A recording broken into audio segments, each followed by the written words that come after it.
Olá, meu nome é Marco Nevo e eu sou o CFO da CTF Europa. Gostaria de dar as boas-vindas a você, essa classe temática, especialmente agradecido em nome dos pacientes pelo seu interesse em ENEF.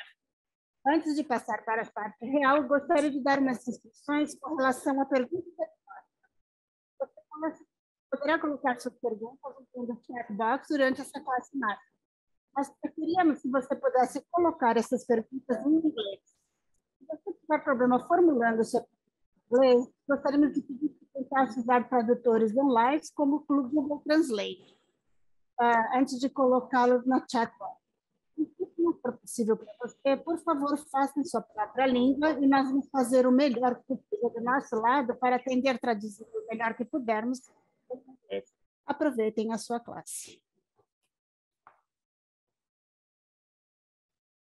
Prezados senhores e senhoras, sou muito agradecida ao CTF Europa por me permitir ter essa sessão sobre glioma associado a NEF1 em crianças. É um glioma de via óptica e além. Meu nome é Amedeu Aziz, sou chefe do programa de neurofibromatose pediátrico na Universidade Médica de Viena. Aqui estão os meus disclosures. Antes de tudo, eu gostaria de passar rapidamente pelos critérios revisados do diagnóstico de NF1. São 6 ou mais manchas café com leite, sardas, 2 ou mais neurofibromas de qualquer tipo, ou neurofibroma plexiforme, glioma da via óptica, 2 ou mais nódulos de lixo na íris, ou, isso é novo, 2 ou mais anormalidades coroidais, uma lesão óssea distinta, uma variante patogênica heterozigótica de NF1, isso também é novo para os critérios de diagnóstico, ou se você tem uma criança cujo pai ou mãe atende os critérios de diagnóstico, o auto-preenche pelo menos um dos critérios relacionados a. Mas o que vamos abordar hoje são os critérios de diagnóstico do glioma da via óptica, mas, além disso, falamos também do glioma, que ocorre fora da via óptica, e como eu sou um neuro-oncologista pediátrico, vou focalizar principalmente no glioma em crianças.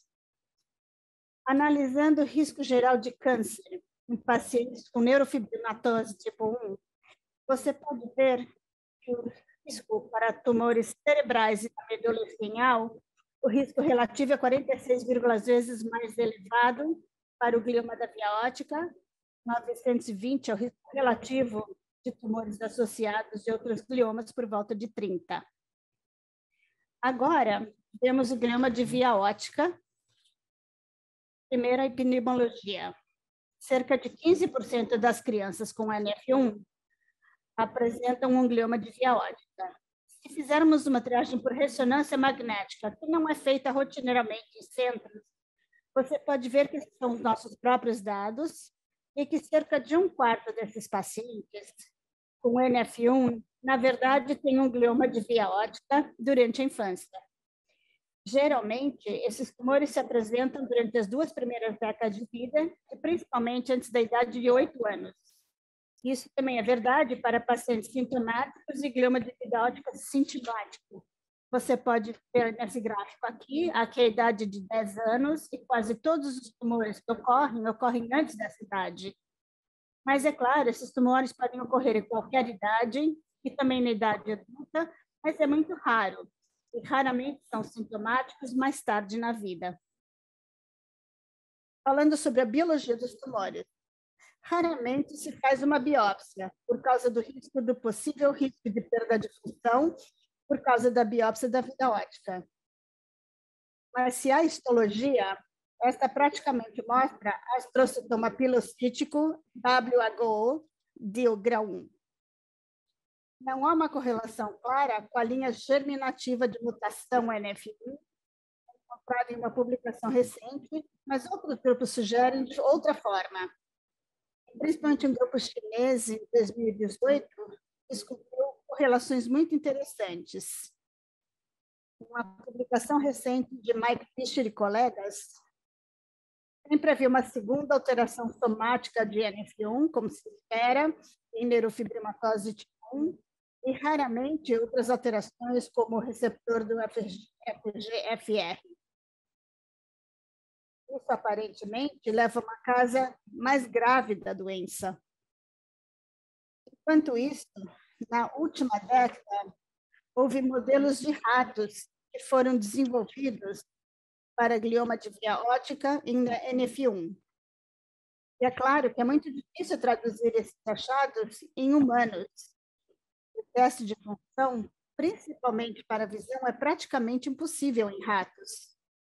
Mas existe a chance de testar diversos agentes antineoplásticos, como nessa publicação, por exemplo, pelo grupo de David Guthrie. Falando de glioma de via óptica, primeiro temos que ver a anatomia da via óptica. Aqui vemos o globo ocular, depois os nervos ópticos, chegando ao quiasma, onde há um cruzamento com as fibras nasais da retina. Depois vai-se para o trato óptico, para o núcleo geniculado lateral, e daí para frente, através da radiação óptica, para o córtex occipital.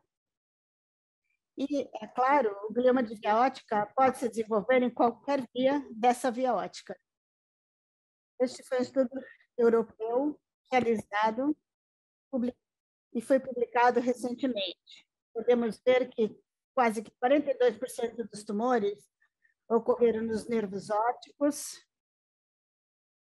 cerca de 20% no quiasma e cerca de 40% além do quiasma, ou seja, no trato e na radiação. Claro que podemos entrar em mais detalhes, vendo os nervos da direita e da esquerda separadamente, mas envolvendo os dois nervos ópticos e o quiasma, você pode ver as frequências diferentes. É demonstrado aqui em mais detalhes. Eu não vou falar mais sobre isso agora. Essa é a imagem de um paciente com glioma puro de nervo óptico, nos ambos os olhos. Você pode ver que é um inchaço. Você pode ver, então, que é um inchaço da bainha do nervo óptico. Este é um paciente onde o quiasma foi envolvido, e como você pode ver aqui, ou aqui, este é um paciente onde todo o sistema óptico foi envolvido. Verificando que isto é um DOD 1 para DOD 4, os nervos ópticos, o quiasma está envolvido também. Você pode ver claramente aqui, nessas imagens FLAIR, os tratos ópticos e a radiação óptica aqui atrás estão envolvidos. Essa é uma imagem curta. Nesse mesmo paciente, você vê um aumento dos nervos do quiasma. E aqui você pode ver os tratos ópticos, o hipotálamo e a radiação óptica que estão acometidos.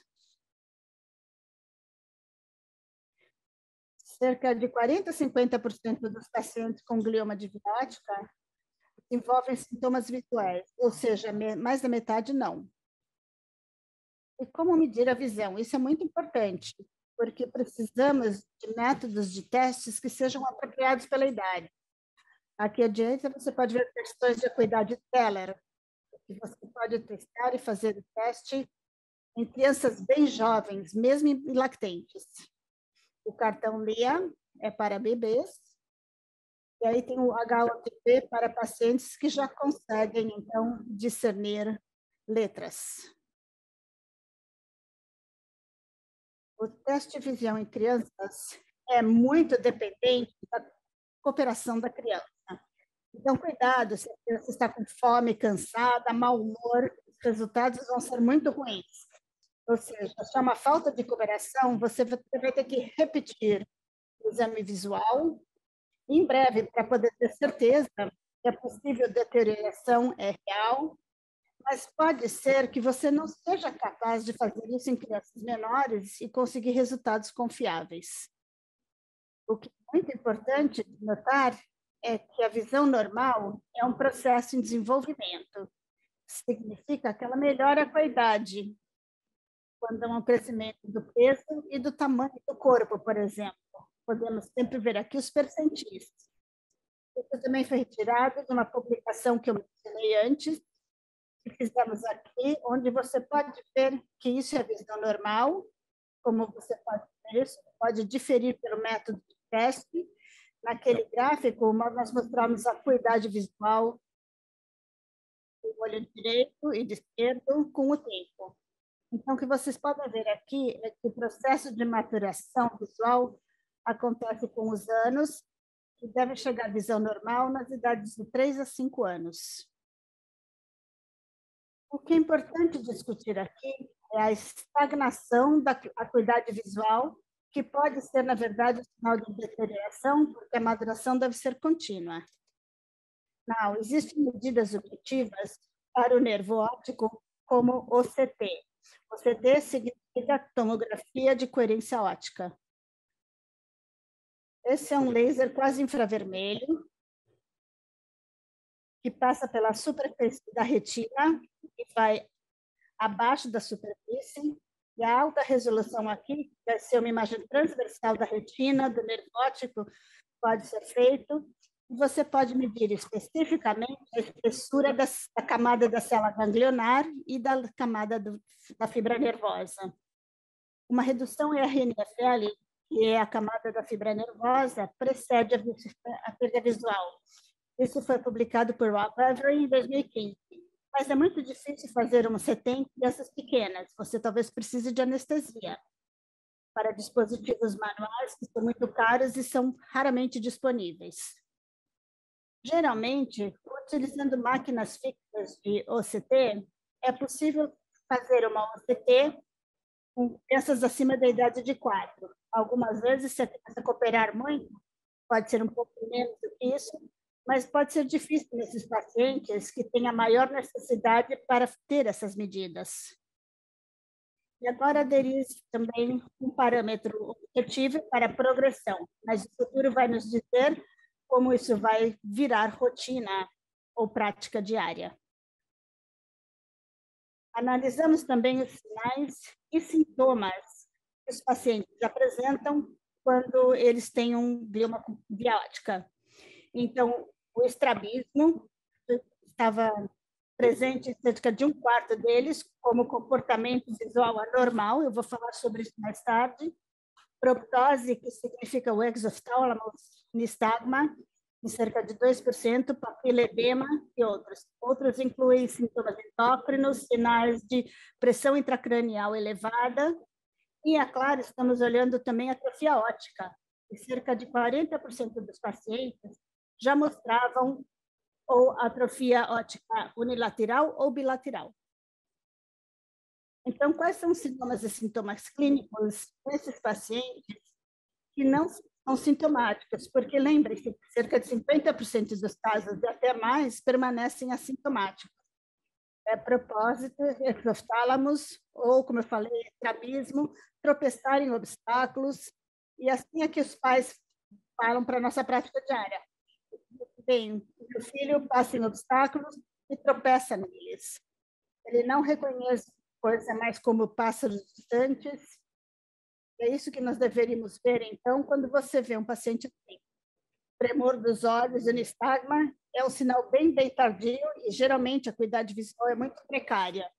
E cuidado, crianças conseguem compensar bastante.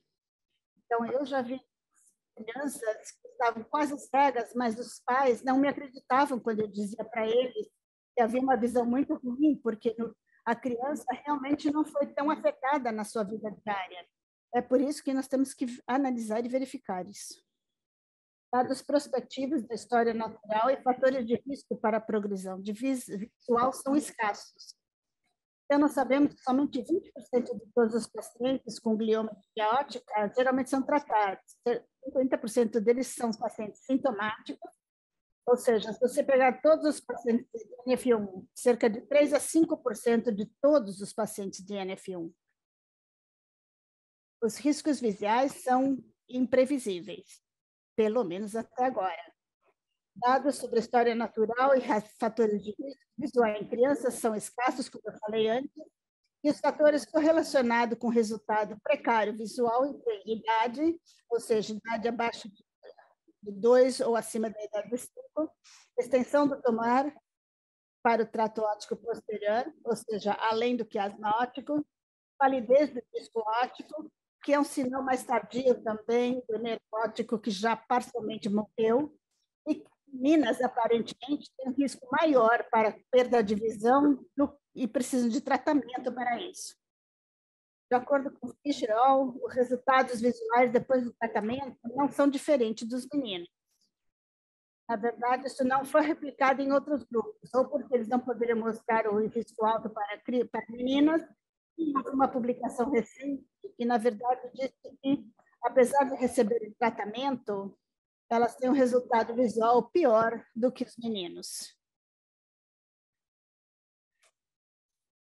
Então, fatores no diagnóstico que são associados com resultado adverso visual, onde a presença de sistemas e sintomas múltiplos, comportamento visual anormal, como os sintomas que eu já falei antes, novo início de sintomas visuais, atrofia óptica, que é um sinal mais tardio, estrabismo, tumor da via visual posterior e envolvimento bilateral do tumor, mostrando isso uma significativa no nosso estudo europeu.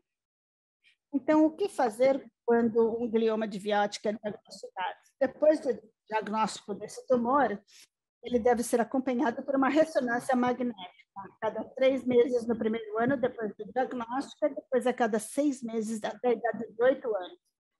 Exame oftalmológico por um oftalmologista pediátrico experiente ou um neurooftalmologista deve ser feito a cada 3 meses até a idade de 8 anos, quando o risco alto parece terminar. Somente 20% de todos os pacientes com glioma de via óptica são tratados como adultos. Então, se você olhar a idade onde são tratados, você pode ver que essa idade do diagnóstico muda um pouquinho em relação a uma idade maior, e o intervalo do diagnóstico do PG para o início do tratamento é tal que a maioria das crianças são tratados imediatamente após os diagnósticos e raramente depois.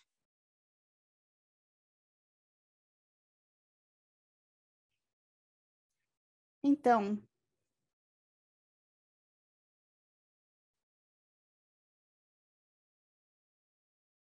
quando tratamos uma criança, de acordo com a progressão visual ou progressão do tumor, para proptose, por exemplo, isso significa que o que você faz é você dá quimioterapia.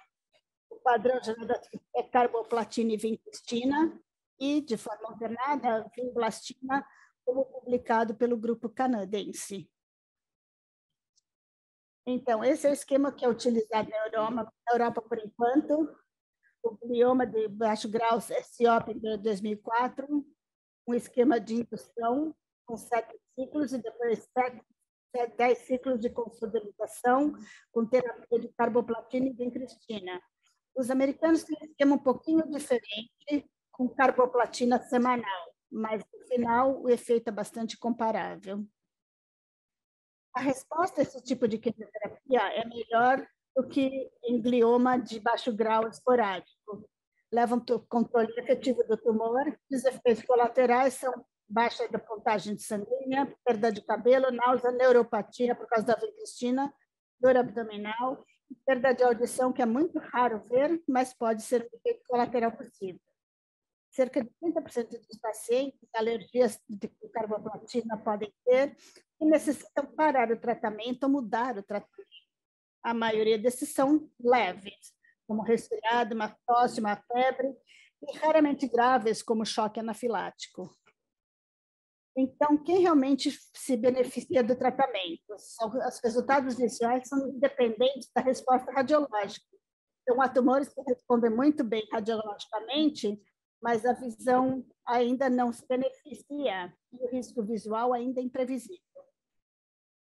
Uma das nossas crianças que nós vimos, nós fizemos uma ressonância para aquela criança, não vimos nenhum glioma de via óptica acima da idade de 1 aqui, A acuidade visual foi considerada normal, ela não pode ser avaliada. Na idade de 2 anos, o paciente tinha desenvolvido um tumor grande quiasmático, e como ele era tão raro na população, decidimos então tratar essa criança, apesar de que o oftalmologista nos disse que não havia comportamento visual, mas sem acuidade visual medida. Então, o que aconteceu? O tumor, na verdade, desapareceu completamente, mas no último exame, com o oftalmologista, houve 100% de visão com decimal de 0,1, ou visão de 20 no lado direito, mas o olho esquerdo tinha uma percepção pequena. Então, nós tratamos a criança, que talvez não tratássemos outro, porque o oftalmologista disse que estava tudo bem. E nós salvamos a visão dele no lado do olho direito, mas ele perdeu a visão do lado esquerdo. Olhando para a coorte geral dos pacientes que foram tratados, você pode ver que cerca de 32% tem visão melhorada, 40% visão estável e cerca de 28% tem piora da visão, apesar da terapia. A partir desse estudo mencionado anteriormente, que realizamos no nível europeu, vimos que a acuidade visual da coorte de observação não mudou muito ao longo do tempo, o que é obviamente o que esperaríamos nesta coorte. Então, tivemos aqueles pacientes que tinham uma visão muito ruim, grandes tumores e outros motivos para tratar. O que podemos ver aqui é que muitos desses pacientes realmente pioraram apesar do tratamento.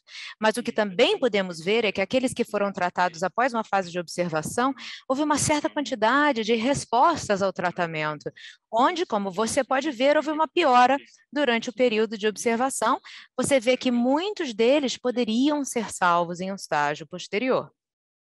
Aqui está uma maneira de apresentar isso, né? Onde a acuidade visual é logmar, ou seja, 0,0 é 100% de visão no olho esquerdo e direito, conforme visto no gráfico. E para aqueles que são apenas observados, você vê que eles têm uma visão muito boa ao longo do tempo e a mantêm. Naqueles que são observados primeiro, vemos que eles se parecem, na verdade, com o grupo de observação, mas depois tendem a perder a visão em pelo menos um dos olhos. E o que você pode ver aqui, após o tratamento, é que muitos deles voltam ao campo onde gostaríamos, né? Esperamos que eles tenham uma visão muito boa em ambos os olhos, enquanto outros ainda vem deteriorização. E chegando àqueles que recebem tratamento no início, vemos que a visão já era ruim no início e apenas muito poucos puderam ser realmente recuperados, enquanto os outros, pelo menos um olho, ficou cego. Então, o que dizer da radioterapia, que é uma opção de terapia no glioma esporádico de baixo grau e leva a uma opção de segunda ou terceira linha. Deve ser evitado em pacientes com NF1 para glioma de baixo grau. Existe o risco de tumores secundários, como gliomas de alto grau, tumores malignos da bainha do nervo periférico, complicações vasculares, como moia-moia ou AVC, sequelas neuropsicológicas e problemas endócrinos que podem surgir. Portanto, as terapias de radiação apenas no caso de tumores altamente malignos e não de glioma da via óptica. Então, devemos fazer o rastreamento de ressonância magnética para glioma da via óptica em NF1. Até o momento não há diretrizes uniformes, mas abordarei isso mais tarde, porque estamos prestes a redigir essas diretrizes. As recomendações presentes eram para realizar apenas exames oftalmológicos. Por quê? Como apenas metade dos pacientes é sintomática, apenas uma pequena parte dos pacientes precisa de terapia. Então, o tratamento começa principalmente em casos de deterioração visual ou protrusão dos olhos. E o tratamento precoce pode prevenir a deterioração visual? Não há dados, portanto, nenhuma evidência. Os dados que mostrei a vocês sobre o nosso grupo parecem mostrar que, na verdade, importa, faz diferença se você pegar aí precocemente. Portanto, se você olhar agora para o outro lado, o exame ocular pode não ser confiável em crianças pequenas com neurofibromatose tipo 1 e a ressonância magnética pode desempenhar um papel, como mostrado, mas alguns grupos podem provar que, ao detectá-los precocemente, você pode melhorar o resultado visual. Por outro lado, os demais grupos que afirmam não ter correlação com o efeito positivo da triagem por ressonância magnética. E novas sequências podem prever deterioração visual. Isso foi mostrado, por exemplo, pelo Peter DeBlank. Então, qual é a tarefa futura, né, ao examinar a triagem de OPG em NF1 para definir pacientes em risco? Talvez a genética possa ajudar, não chegamos lá ainda. Se a anisotropia fracionada, como mencionado anteriormente, dos tratos ópticos pode predizer o declínio usual no ano seguinte, isso pode ser algum fato a favor do rastreamento por ressonância magnética. E, claro, se você pudesse otimizar as opções de tratamento e algoritmos para prevenir a progressão visual. Então, é claro que pode ser, sim, interessante fazer rastreamento por ressonância. Agora, eu vou passar pelas orientações que foram elaboradas pela Rede Europeia de Referência, Gentures, para síndromes de risco de tumor genético, o subgrupo da neurofibromatose tipo 1. Fizemos uma revisão da literatura, reunimos especialistas para dar suas recomendações, e então tivemos 3 rodadas do processo Delphi para chegar a um acordo sobre tais recomendações, que estão prestes a serem publicadas. Portanto, estejam cientes de que as recomendações a seguir são preliminares e ainda não foram publicadas. A recomendação 1 é que a avaliação clínica para o OPG deve começar imediatamente após o diagnóstico, deve ser feito por oftalmologistas pediátricos treinados e deve incluir avaliação visual apropriada para a idade. Se possível, teste de campo visual, teste pupilar, movimentos oculares e aparência do disco óptico, ou seja, atrofia óptica. A OCT pode ser útil no futuro. Para crianças até a idade de 8 anos, sem glioma de via óptica conhecido, a avaliação deve ser feita pelo menos uma vez a cada 6 meses, se possível. Em crianças com idade acima de 8 anos e sem glioma da via óptica conhecido, a triagem visual anual formal é recomendada até a idade adulta e, claro, deve ser feita assim que o paciente chega com novos sintomas visuais. Então, quando fazer ressonâncias magnéticas? Para a OPG, deve ser feito se o exame oftalmológico for sugestivo de glioma da via óptica, ou, e isso é muito importante, se os exames oftalmológicos forem inconclusivos ou não confiáveis devido à idade ou déficit de atenção. Portanto, fazer ou não o exame de ressonância magnética, isso terá que ser decidido pelo médico assistente e pelos pais. Portanto, pacientes com glioma de via óptica assintomático devem consultar um especialista e, se tiverem glioma de via óptica sintomático, devem ser encaminhados com urgência para decidir se e como tratar tais pacientes. Portanto, além da via óptica, agora estamos falando de gliomas que ocorrem fora da via óptica. Aqui você vê um glioma de baixo grau, astrocitoma pilocítico, após os gânglios da base no hemisfério cerebelar e do tronco cerebral. A frequência é de cerca de 1 a 3% em crianças com neurofibromatose tipo 1. A taxa de incidência padronizada em comparação com a população normal é de outra publicação, de Circo Peltonen, mostra uma taxa de incidência padronizada de cerca de 59. O glioma de baixo grau representa a grande maioria dos tumores externos da via óptica em crianças.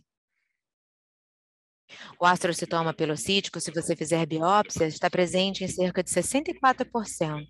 Glioma raramente difuso ou ganglioglioma. Isso foi demonstrado recentemente. E mais agressivo, né, eu também mencionado antes. O comportamento foi observado em pacientes que apresentavam mutações adicionais de FGFR em seus tumores.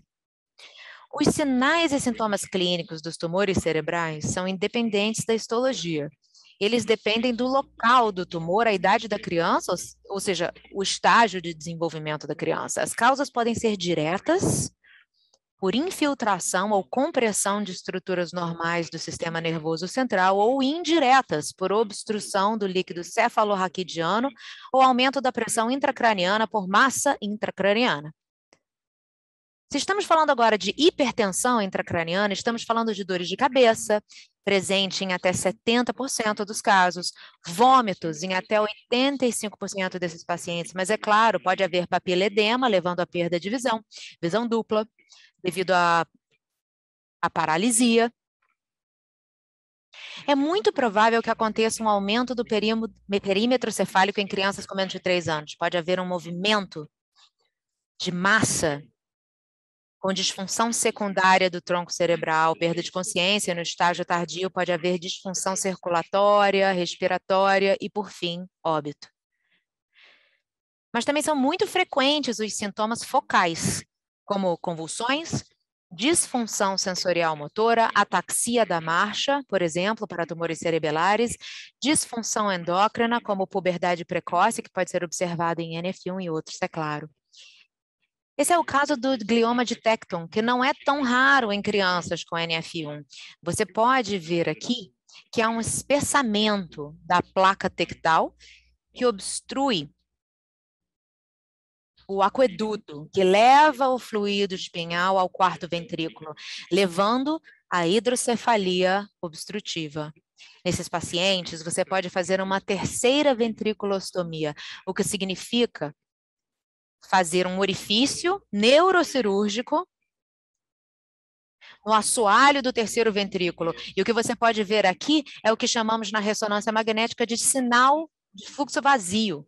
Você vê, então, esses sinais escuros e hipointensos que mostram que há prótons saindo do campo da ressonância magnética, mostrando que estão fluindo através da terceira ventriculostomia. E o que você pode ver aqui é que a hidrocefalia já diminuiu logo após a operação. Na verdade, esses pacientes não precisam de nenhum tratamento adicional, além de apenas aliviar a hidrocefalia. Os gliomas de tronco encefálico não são incomuns em pacientes com NF1. Em cerca de 9% de todos os tumores do SNC, eles podem ser vistos. E o que é muito importante, a maioria deles simplesmente não pode ser observada em pacientes assintomáticos. E esses tumores não devem, em circunstância nenhuma, ser confundidos com glioma maligno da linha média H3K27M mutado, ou com perda de metilação de H3K27. Porque eles têm um prognóstico muito ruim e podem ser encontrados em casos esporádicos.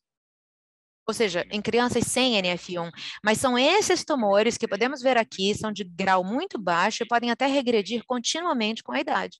Mas é claro que se esses pacientes ficarem sintomáticos ou essas lesões começarem a crescer, então você precisa de uma terapia, como a terapia de baixo grau que mencionei antes, apenas para aqueles pacientes sintomáticos. Então, qual é o tratamento de escolha para o glioma não ótico de baixo grau em crianças? A decisão tem que ser tomada por uma equipe multidisciplinar e muito experiente.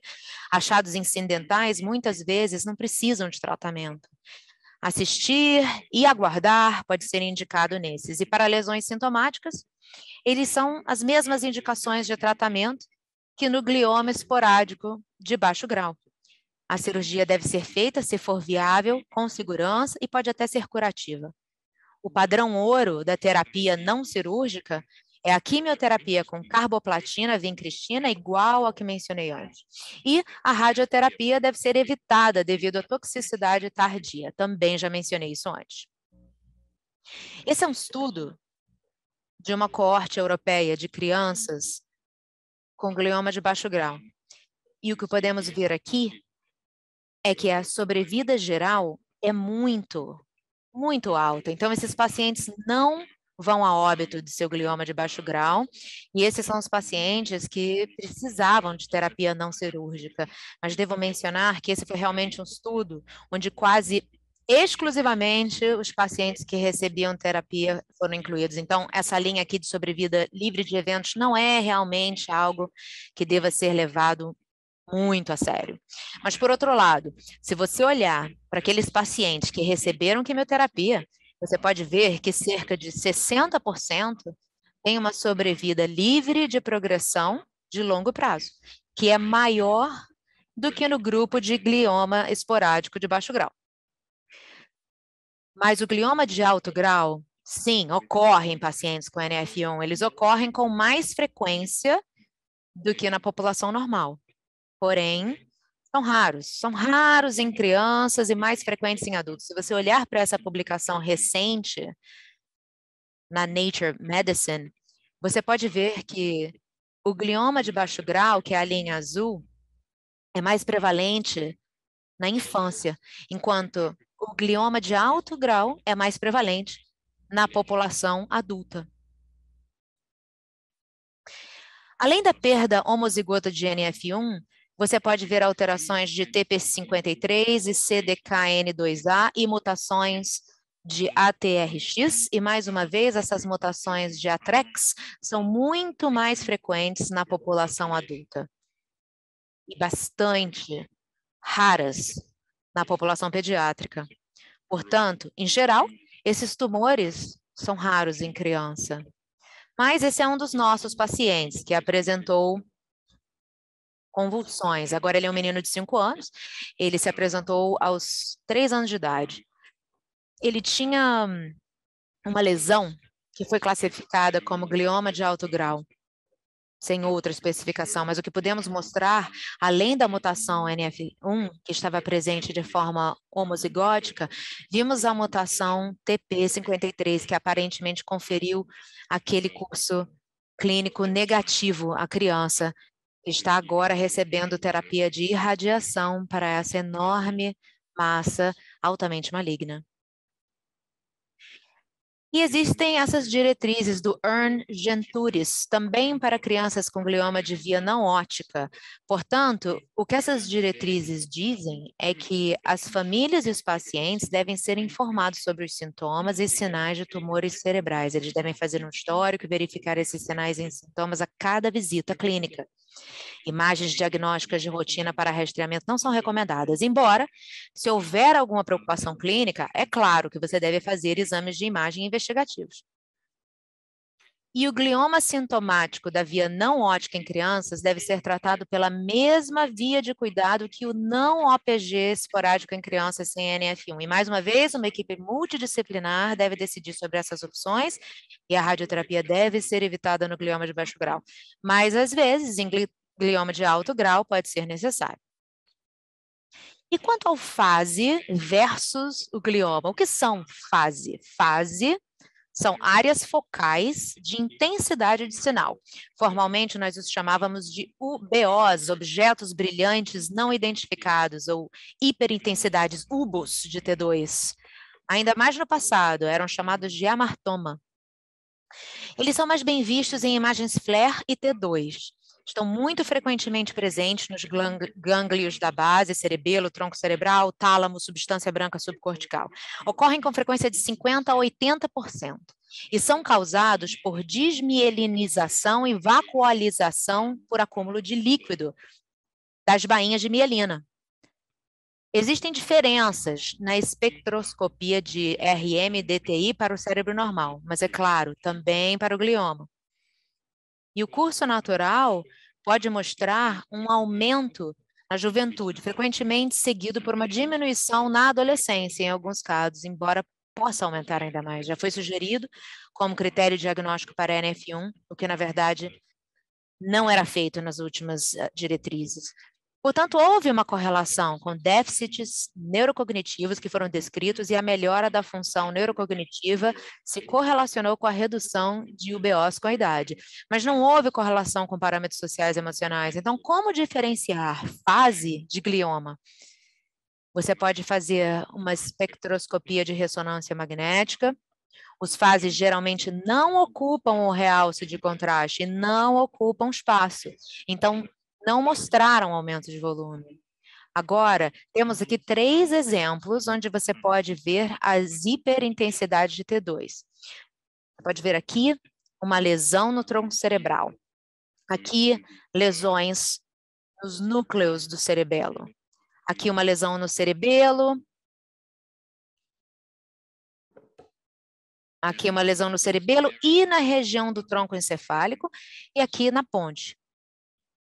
E como diferenciá-los? Bem, na verdade, aqui fizemos uma espectroscopia de ressonância magnética. Você vê um pico de colina aumentado, o que significa que esse é um glioma de baixo grau, enquanto aqueles são fase. Há aumento de volume nessa lesão, portanto, é considerado um glioma de baixo grau da ponte, e não um glioma pontino difuso H3K27M. Mais uma vez, isso deve ser observado. E o mesmo aqui, você vê um aumento da massa, o que significa que provavelmente é um glioma de baixo grau. Então, quais são as perspectivas futuras agora? Se falamos de perspectivas futuras, temos que voltar às raízes.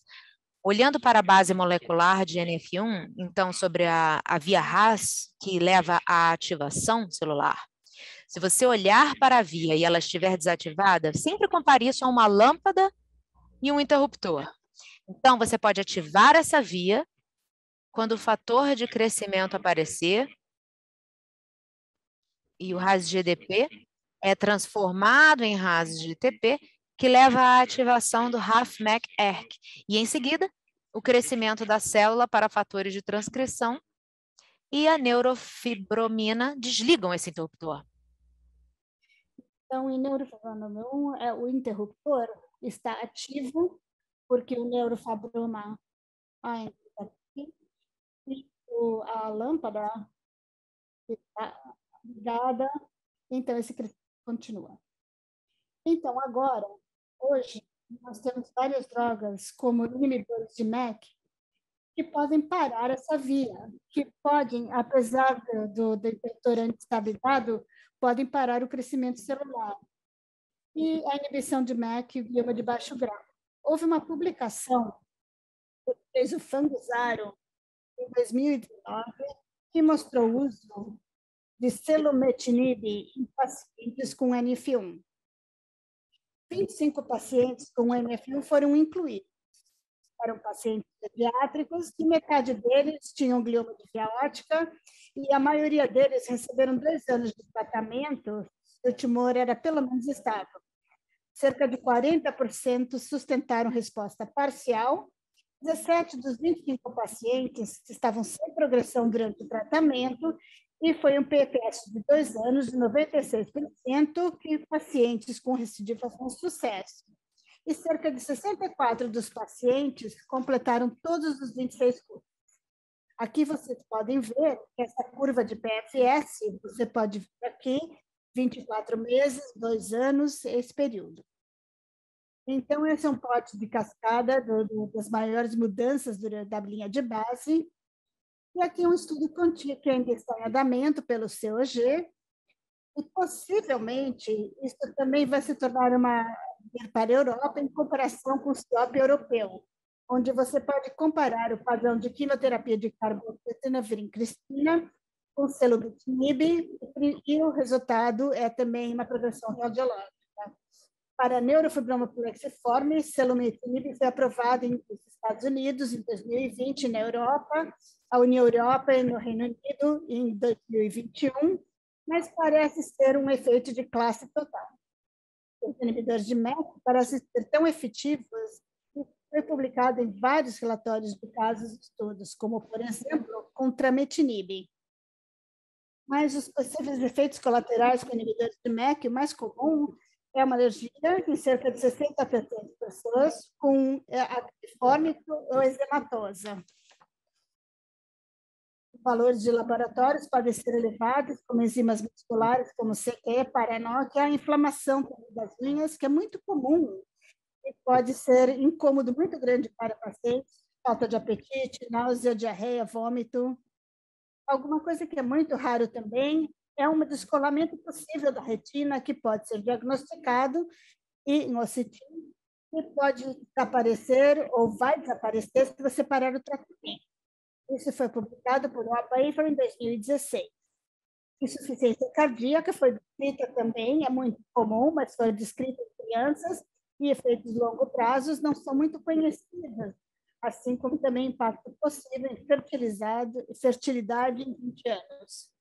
Então, agentes novos para glioma de baixo grau e climático, por exemplo, bevacizumab, anticorpos monoclonais, mostraram, então, que ajudam na melhoria da funcional da visão naqueles pacientes, e o que deve ser considerado progressão depois de parar o bevacizumab é muito frequente, mas ainda efetivo, o retratamento com a droga. Everolimus também foi utilizado, porque existe também uma ativação da via P13K. Foi utilizado em glioma de baixo grau NF1 pré-tratado, 68% tem uma resposta objetiva com encolhimento. 12 deles tinham uma presa estável e foi durável, e uma resposta durável, 66% dos pacientes. Em publicações reais do resultado visual das pacientes, nós podemos ver aqui, 19 dos 25 tinham os olhos que ficaram estáveis, 4 dos 25 estavam melhorando e 2 pioraram. Então, novamente, houve uma discordância da resposta da ressonância magnética e da visão. Existe um estudo francês, um Blasphème e Lotinib, que mostrou alguma resposta. Outros dados de fase 2 ainda não foram publicados. E houve uma revisão sistemática recente dos ensaios clínicos com glioma de via óptica, que inclui muitos agentes diferentes que estão sob investigação. Abordagens alternativas podem ser drogas que têm o objetivo de melhoria da função, possível tratamento também com a gangliona retinal, fatores de desenvolvimento nervoso, não foram estudados, houve estudos também em colírios, mas ainda não foram utilizados, precisamos de mais estudos. E também agentes de aumento de CMP, também como inibidores de fosfodiesterase, também mostraram que foram eficazes rápidos. Pode ser uma opção possível para crianças? Não sabemos. Lovastatina foi descrita também no modelo com ratos e houve recentemente também uma revisão por David Gartner e seus colegas. Então, quando devemos tratar o glioma de via óptica NF1, a questão é se preservamos ou se restauramos a visão. Falando sobre preservação da visão, a mais probabilidade de ser bem sucedido. Evita a desvantagem de NF em pacientes, mas ainda não é claro quem devemos selecionar para o tratamento preventivo. A quimioterapia padrão talvez seja muito agressiva e deve ser desnecessário, então, às vezes, nós tratamos demais os pacientes. Então, a restauração da visão são indicações claras de que a visão, declínio visual de visão ruim.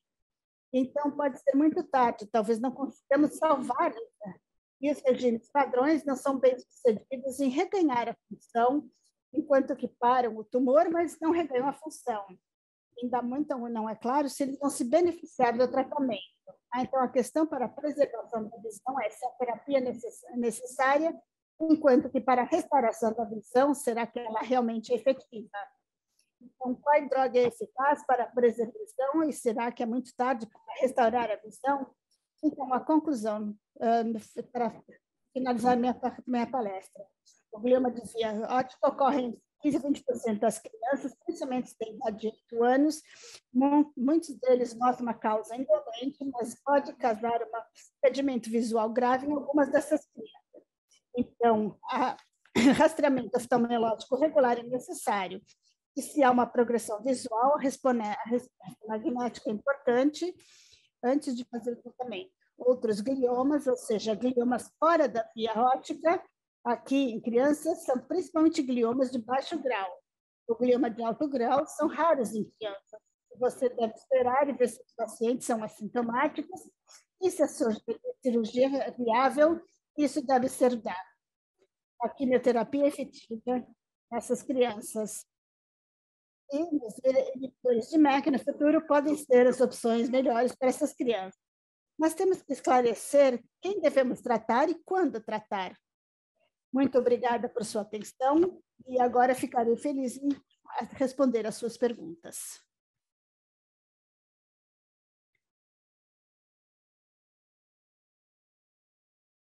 Muito obrigada, Medel, por essa apresentação bastante detalhada. Nós temos algumas perguntas aqui. Então, nós temos algumas perguntas que vieram do público, então. Algumas delas são com relação ao uso desses inibidores de MEG para tratar isso. Então, eu queria saber se você pode comentar um pouco mais sobre isso, para a sua opinião sobre o uso desses inibidores de MEK para tratar gliomas de baixo grau em crianças. Bom, eu acho que já foi mostrado em vários casos que os inibidores de MEK podem ser apropriados como uma linha de segunda opção para esses pacientes. Até agora, o padrão de ouro ainda é a quimioterapia, com carboplatina e vitripina.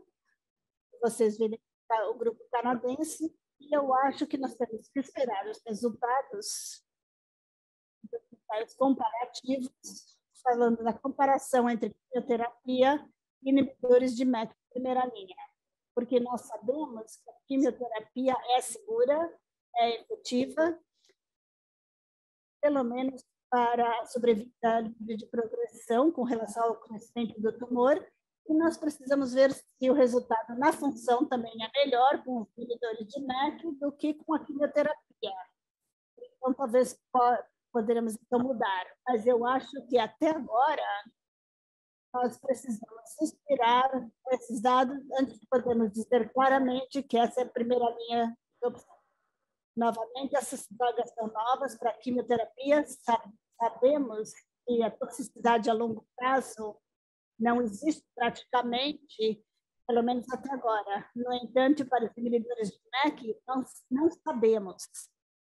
Estamos tratando pacientes com tumores benignos, que têm quase que uma expectativa normal de vida, então talvez não vejamos nenhum problema acontecendo em 15 a 20 anos. Talvez eles nem saibam disso. Então, até agora, falando dos modelos urinos, talvez exista um problema de fertilidade, mas ainda não sabemos. O padrão de ouro ainda é quimioterapia, e nós temos que ver como é que vai ser com os inibidores de MEK depois. Muito obrigada, Amadeu, pela sua resposta. Algumas perguntas. A primeira é se há algumas referências publicadas ou então acompanhamento depois do diagnóstico em crianças. Então, existem algumas diretrizes, por exemplo, Peter Blanc, acho que em 2017, fez uma revisão disso, e há intervalos recomendados que vão ser publicados em breve, no primeiro trimestre de 2022, no grupo de gentores da Europa, como eu mencionei, essas diretrizes eu mencionei antes. Então, isso deverá ser pelo menos anualmente, mas já sugeriram também nos slides realizar o teste de acuidade visual a cada 3 meses no primeiro ano depois do diagnóstico e fazer uma ressonância magnética mais frequentemente no primeiro ano do diagnóstico, porque quando esses tumores são diagnosticados, o que você não sabe é o que aconteceu antes. Se eles já estavam lá e eram estáveis por muito tempo, ou se eles acabaram desse desenvolvimento, crescem rápido e podem levar a uma deterioração visual mais rápida. Então, deve ser mais rápido, mais frequentemente depois do diagnóstico, e depois ver o que acontece com o tumor.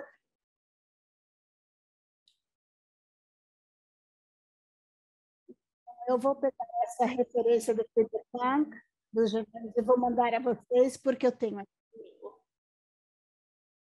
Uma outra pergunta que nós temos aqui. Então, os gliomas envolvendo o hipotálamo, eles devem ser feitos pelo endocrinologista, claro.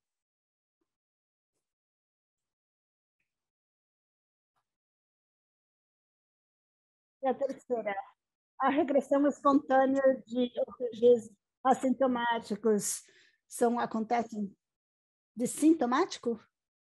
Não, assintomáticos. Sim, eles ocorrem, nós vimos. Você ver as publicações do grupo de Hamburg, que colegas, eles mostram que se você fizer uma análise transversal de crianças comparadas com adultos, a taxa do OPG em crianças é mais alta do que em adultos, ou seja, nós presumimos, então, que alguns desses tumores realmente têm uma regressão. Então, nós vimos esse tipo de pacientes, é muito comum, mas isso ocorre. Eu não saberia nos números exatos agora, mas analisando adultos, crianças, não é tão frequente em adultos como é em crianças.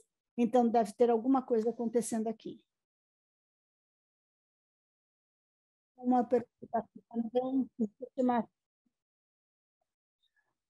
Então, temos na universidade, nós temos a citação de desmodinos, nós vimos na biótica, é necessário para a iniciação da formação do tumor, e evitar essa situação talvez evita também esse tumor em ratos. Na verdade, eu vi o estudo, os ratos foram colocados numa caixa preta, então não havia exposição à luz para esses, e esses ratos não tinham essa exposição à luz, tiveram menos tumores. Eu não tenho certeza em como fazer isso para transferir isso para humanos, mas talvez eu não tenha a informação correta mas isso foi o que eu consegui entender daquele documento. Muitas mensagens agradecendo pela sua palestra. Uma pergunta também de Lopes: até que idade nós precisamos ter conscientes do aparecimento desses tumores? Como eu disse, o risco mais alto é abaixo da idade de 18 anos, abaixo da idade de 16 também, pode ter casos raros de sintomáticos também, de OPG, mais tarde na vida, onde o glioma já estava presente antes, e se torna sintomático somente mais tarde na vida. Mas eles já estão sintomáticos, mas não foram diagnosticados. Então, as nossas diretrizes dizem que você deve fazer seus exames oftalmológicos até a idade de 8, e qualquer paciente que foi diagnosticado com NF1, que foram diagnosticados com NF1 depois, após a idade de 8, devem fazer o exame oftalmológico, e depois, acima da idade de 8, se eles desenvolvem sintomas visuais, eles devem fazer uma visita ao oftalmologista para ter certeza de que usamos o quadro inteiro, mas principalmente focalizar nas crianças mais jovens. A pergunta de Margarita Gomes: os pacientes sintomáticos é mais fácil diagnosticar mais cedo? Não necessariamente. Existem dois grupos de risco olhando a idade: aqueles abaixo da idade de 2 anos e aqueles acima da idade de 5 anos, para ter um resultado visual ruim. Então, aparentemente, aqueles que têm tumores muito agressivos, bem no começo da vida, e mesmo a triagem oftalmológica é muito difícil de fazer. São diagnosticados tão tarde que o tratamento talvez não seja tão efetivo comparado com aqueles que são diagnosticados. Eu realmente não sei quais são as razões, mas a triagem deve ser feita mais cedo. Eu não posso dizer exatamente qual é a razão para isso. Sim, mas a idade tem um papel importante aqui, mas não entendemos ainda o porquê, mas isso parece ser na maioria dos casos. Aqueles mais jovens são aqueles que têm mais. Mas podemos ver também uma deterioração de idade, ou seja, se o paciente tem 4 anos de idade, você não pode ter certeza que ele vai ter um impedimento visual. Você tem que analisar isso. Uma pergunta que me parece muito difícil, de Gianluca Piccolo. No caso de PLGG, refratário a ambos, carbo e vincristina e vinblastina, você tentaria MEC? E qual? Trametiniba ou selumetiniba? Tentaria, o que eu tivesse acesso, pois eu acredito que há um efeito em classe, ou seja, não importa se você usa trametinib ou selumetinib, a gente usa mais trametinib por mais fácil acesso. Eu tenho que conscientizá-los de que esse não é um uso off-label. Então, esses fármacos não estão licenciados para esse tipo de glioma. Se você fizê-lo, é um uso off-label e você deve saber disso. Você tem que informar o paciente a respeito disso. Mas sim, faria uso. E crianças jovens, você não poderia dar selumetiniba, porque não há uma formulação líquida para esse fármaco. Há de trametiniba.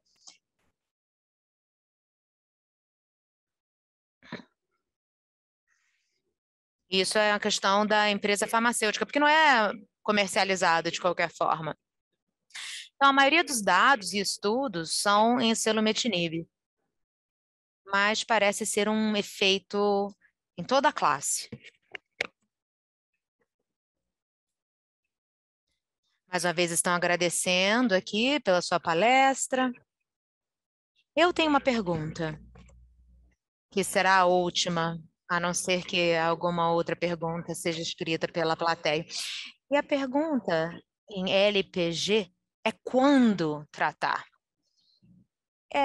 Você pode nos dizer se há um consenso na comunidade em relação a quando tratar? E o que você acha que deveria ser feito? Algo pode ser feito para chegar a esse consenso? Talvez você saiba que David Walker, de Nottingham, está trabalhando nisso e tentando alcançar um acordo aí. Foi um dos principais atores na coorte europeia que compilamos, que mostrei inclusive alguns slides a respeito, porque é isso que queríamos alcançar, né? Ver quais são os pacientes sob risco. Devemos chegar precocemente, tratar precocemente para evitar que percam a visão. Em um dos meus últimos slides, eu estava mostrando justamente a questão da preservação da visão versus melhoria da visão, se já houver uma visão ruim, se já houver um impacto, melhor dizendo. É difícil e nós precisamos responder essa pergunta. O que eu adoraria ver, e já fiz essa pergunta em algumas sessões, mais ou menos 60% dos que responderam na fala que eu fiz, disseram que gostariam de ver um ensaio randomizado de tratar ou não os pacientes onde há incerteza. A certeza para pacientes com glioma puro, né?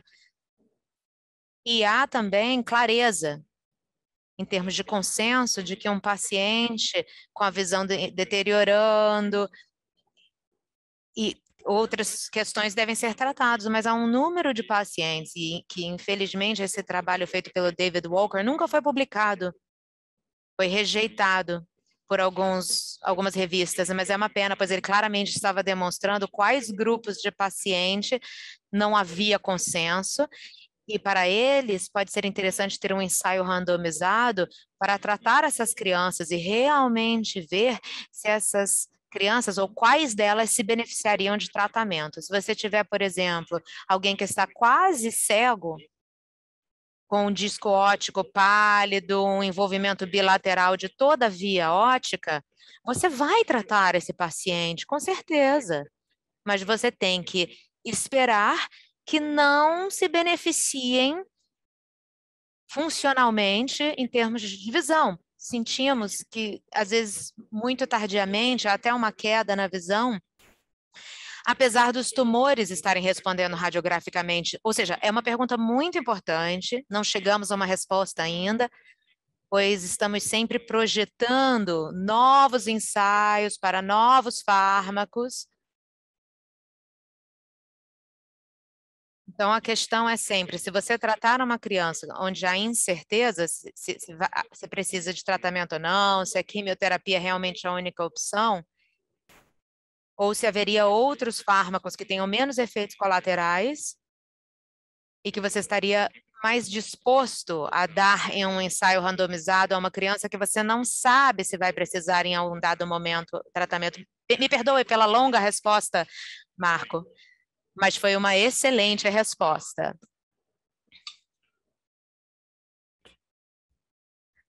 A gente tem aqui o que eu acho que seria a nossa última pergunta, do Gianluca Piccolo. É muito longa, então eu vou tentar resumir a pergunta dele. Por conta das dificuldades em mensurar o visual, potencialmente em crianças mais jovens do que 4 anos, de acordo com as diretrizes atuais, sugere uma ressonância em crianças acima de 2. Essa seria uma forma indireta de sugerir que a ressonância deve ser realizada em pacientes também assintomáticos? Você me pegou com essa, porque o nosso centro tem a experiência de fazer triagem por ressonância e a gente vê sim benefício. Eu sei que outros centros não fazem, pois não veem o benefício. Portanto, é uma pergunta muito difícil de responder, e esse foi aí a questão europeia de que a gente falou. Nós sabemos que a idade jovem é um fator limitante, mas sabemos que há alguns oftalmologistas que são capazes de realizar testes de acuidade visual, mesmo em crianças muitíssimo jovens, leva mais ou menos meia hora para a criança fazer fazer o teste, com cartões de acuidade. E eu sei que muitos centros fazem sim a triagem por ressonância, porque se sentem confiantes com o que estão fazendo e as diretrizes cobrem ambos os aspectos. Agora, se você for pelas diretrizes estadunidenses, que são bem recentes, eu não me lembro exatamente o nome, mas sugeriram que realizar a ressonância em crianças assintomáticas em busca desse glioma é uma decisão a ser tomada pelo médico e seus pais. Eu acho que é o melhor caminho. Então, claramente, o que as diretrizes dizem é que, se houver um exame oftalmológico em que há algum tipo que não seja confiável, ou se o exame oftalmológico sugerir esse tipo de glioma, você tem que sugerir sim a ressonância. Essa seria a resposta clara. Se houver um exame de vista não confiável, você tem que repetir o exame logo depois, isso é o que dizem as diretrizes. Se você não puder realizar esse exame visual melhor, você tem que então fazer a ressonância. Então, aí a resposta é não. Mas, por outro lado, não devemos proibir os centros que têm uma experiência maravilhosa de realizar essas triagens com a ressonância. Tá aí, uma resposta bem complexa para você. Para que você saiba, Gianluca Piccolo está comentando que fazem triagem por ressonância também, mesmo que não sugerido nas diretrizes, mas só se o paciente estiver colaborando, sem anestesia. Então não é uma população de alto risco, né? Porque acima da idade de 6, quando os pacientes são muito cooperativos para fazer a ressonância, pelo menos pacientes com NF1 não são muito colaborativos abaixo dos 6 anos. Não é, então, deixou de ser, né, a população de alto risco nesse caso mencionado. Bem, muito obrigado, Amedeo, por essa maravilhosa palestra. Estamos chegando ao final. Estamos, na verdade, 8 minutos além do tempo programado. Muito obrigado à plateia por estarem aqui, pela participação.